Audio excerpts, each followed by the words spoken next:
What if I told you that a vaccine was secretly laced with a hormone to cause infertility was given to hundreds of thousands of women and girls without their knowledge? What if I told you that a vaccine that was banned in the West for killing girls was pushed on African girls, making them 10 times more likely to die? And what if I told you that the man behind all of this, funding it, promoting it, has just had his legal immunity stripped in Kenya? This isn't a conspiracy theory. This did happen, and the evidence is undeniable.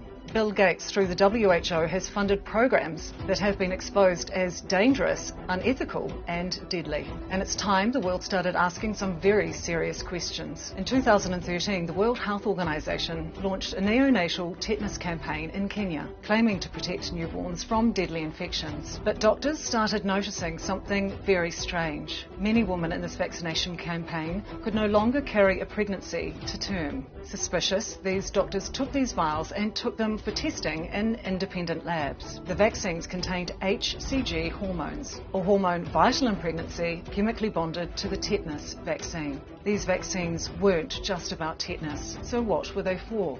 We cannot afford to trust WHO anymore, Your Excellency. In 2014-2015, WHO brought tetanus eradication campaign in our country. The vaccine that was used is a different type of a tetanus vaccine that is a fertility regulating vaccine, where they take tetanus and combine it with a hormone called human chorionic gonadotropin that supports pregnancy. And when you inject a woman with that vaccine, she produces antibodies against that hormone and therefore is rendered sterile. We are noticing an increase in the number of infertility cases among young couples who you examine and they are normal but cannot get children, or couples who are losing 3, 4, 5 pregnancies before they can carry any pregnancy to term. We were able to expose this, and we have even published a paper that is available. But it doesn't stop there.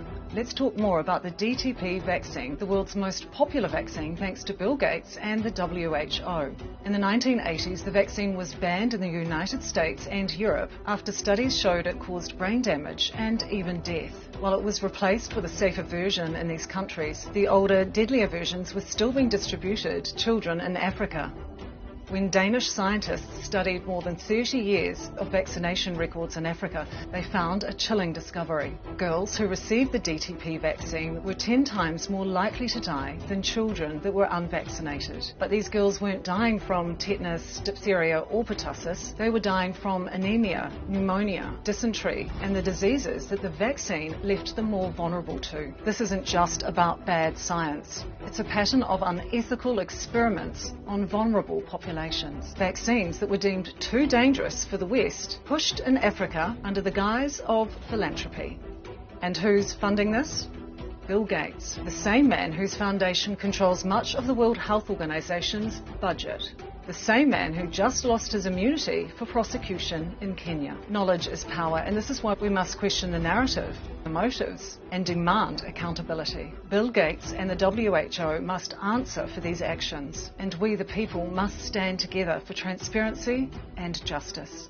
If you believe the world needs to know the truth, share this video and let's make this conversation so it can't be silenced.